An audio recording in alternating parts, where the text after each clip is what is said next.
Hello বন্ধুরা, এখন আমি মালায়ালাম সিনেমা ব্যারোস তার রিভিউ করতে চলেছি, যেখানে লিড রোলে আছে মোহনলাল। সে নিজেই ডিরেক্ট করেছে এবং তার প্রথম ডেবিউট অ্যাজ ডিরেক্টর বলা যায়।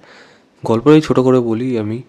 ব্যারোস যে একজন মালাবার স্লেভ, যে তার পর্তুগিজ ভাইসরয় তার নির্দেশে তার খাজানা 400 বছর ধরে সাম্রাজ্য প্রোটেক্ট করছে, এবং তাকে এমন একটা কালা জাদু দিয়ে বশ করা হয়েছিল, এবং তার উদ্দেশ্য হলো সে ততক্ষণে ওটা প্রোটেক্ট করবে যতক্ষণ না এই পর্তুগিজ ভাইসরয়ের কোনো বংশ লোক বা এমন কেউ যে অর্থী সে এসে এটা ক্লেম করছে।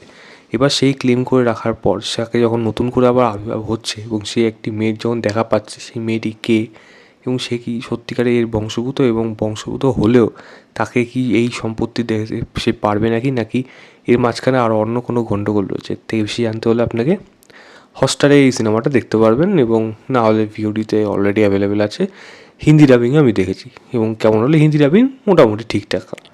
তো দেখুন, স্টোরি আইডিয়া হিসাবে যদি বলা যায়, আপনার শুনে কিন্তু চট করে ভালো লাগবে যে এরকম একটা ঘটনা, একটা ফ্যান্টাসি গল্প, এরকম যে 400 বছর ধরে লুকিয়ে রয়েছে ফার্স্ট মানে ডাকামার ওই সময়, বা বলা যায় পর্তুগিজ কালচার, এবং সেখান থেকে একটা আলাদা জগৎ বা আলাদা সময় একটা মানে রিক্রিয়েট হবে, এত কিছু হবে।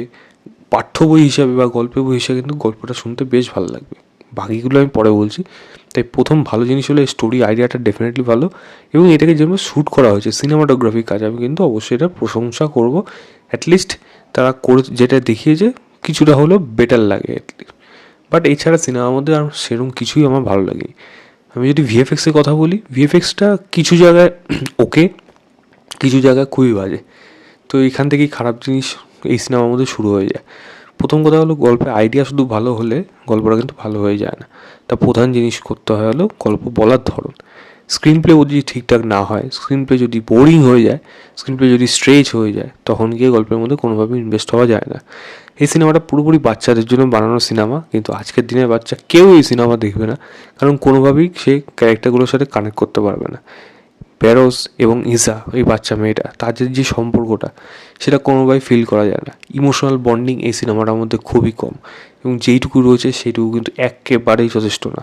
এই ইসার সাথে তার বাবার যে ক্যারেক্টার যিনি প্লে করেছেন, তাদের যে সম্পর্কটা, সেখানে যে একটা টার্ন আসে, একটা সময় আসে, একটা ঘুরে দাঁড়ায়, সেখানে যে ইমোশনাল কোডটা সেটা কিন্তু কোনোভাবেই ওয়ার্ক করে না। যেহেতু এই ক্যারেক্টারগুলোকে প্রপার ভালোভাবে এস্টাবলিশ করেনি, এস্টাবলিশ করলেও তাদের প্রপার স্পেস বা তাদের ক্যারেক্টারগুলোকে ইটসেলফ ভালোভাবে আমাদের জানানো হয়নি। এবং বিশেষ করে ইসা ক্যারেক্টারটা তবুও তাকে জায়গা পেল, তার বাবার ক্যারেক্টারটার ব্যাপারে আমাদের কাছে কিন্তু খুব বেশি ইনফরমেশন নেই, তাই কোনোভাবে কিন্তু সেটা কানেক্ট হচ্ছে না। সিমিলারলি ব্যারোস এবং ইসা এরকম একজন রাজকন্যা, এবং বলা যায় আপনারা দেখলে বুঝতে পারবেন, রাজকন্যা এবং তার মানে প্রোটেক্টর বলা যায়, বা কাইন্ড অফ সেনাপতি রাজার। তো তাদের মধ্যেই সম্পর্ক, এই এই যে একটা বাবা মেয়ের যেরকম সম্পর্ক হয়ে উঠতে পারে, তো সেইগুলো কিন্তু কোনোভাবেই এই সিনেমার মধ্যে ওয়ার্ক করে না। যার জন্য সিনেমার মধ্যে কিন্তু কোনোটাই আপনার কাছে এনগেজ হবে না, বাচ্চারা তো হবে না, বড়রা তো হবেই না। কারণ সিনেমাটা প্রচণ্ড বোরিং হয়ে যায়, একটা সময় ড্র্যাগ করতে করতে টানতে, এবং এডিটিং খুব বাজে হয়েছে। কারণ এই সিনেমাটা অনেক কেটে 40-45 মিনিট আরামসে কেটে করা যায়। 2 ঘন্টা 35 মিনিটের সিনেমা 2 ঘন্টাও ডিজার্ভ করে না এই সিনেমাটা। আরও ছোটো করা যায়, এত বড় গল্পই না এটা। বরং যেই গল্প যদি যদি এই লেন্থেই বানানো হতো, তাহলে অনেক কিছু এখানে এলিমেন্ট অ্যাড করতে হতো, এবং যেগুলো কিন্তু ইন্টারেস্টিং হতে পারতো। এই গল্পটা কোনো দিক থেকে ইন্টারেস্টিং হতে পারে না, না ইন্টারেস্টিং কোনো অ্যাকশন, না এখানে থ্রিল, না এখানে ইমোশন, কোনোটাই ভালোভাবে ওয়ার্ক করে না।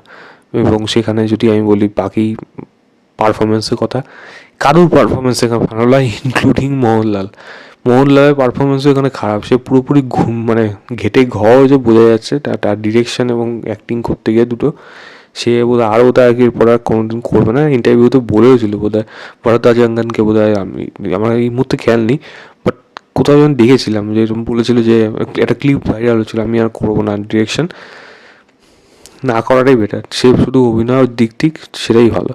তো পারফরমেন্স এখানে মোহনলালের খুব একটা ভালো আমার লাগেনি, বাকিদের তো কারোর পারফরমেন্স এখানে ভালো না, খুবই বাজে, বিলো অ্যাভারেজ, ব্যাড অ্যাক্টিং পুরো একেবারে। তো কোনোভাবে কিন্তু সেটা জমে উঠতে পারে না। ডায়লগ সেরকম কিছু ভালো নেই, যদিও হিন্দির ডায়লগ হলো, সাবটাইটেল পড়লে তো বোঝা যায়, বাট সেরকম ডায়লগ নেই। বা এই যে লড়াইটা, বা বাচ্চাদের যে মজা পাবে লাস্টে, যে যেই লড়াইটা আসবে সেই লড়াইটাতে দেখতে যে ভালো লাগছে তা না।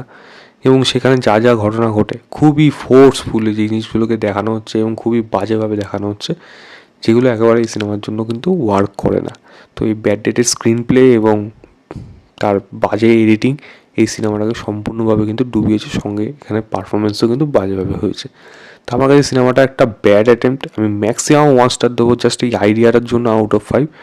বাকিটা যদি আপনারা দেখার ইচ্ছা হয় দেখতে পারেন, দেখে জানাবেন আপনাদের কেমন লেগেছে। তো এই ছিল আমার ওভারঅল রিভিউ বেরোস বলে সিনেমাটা। ভিডিওটা ভালো লাগলে লাইক শেয়ার, চ্যানেলটাকে অবশ্যই সাবস্ক্রাইব করে দেবেন। বাই।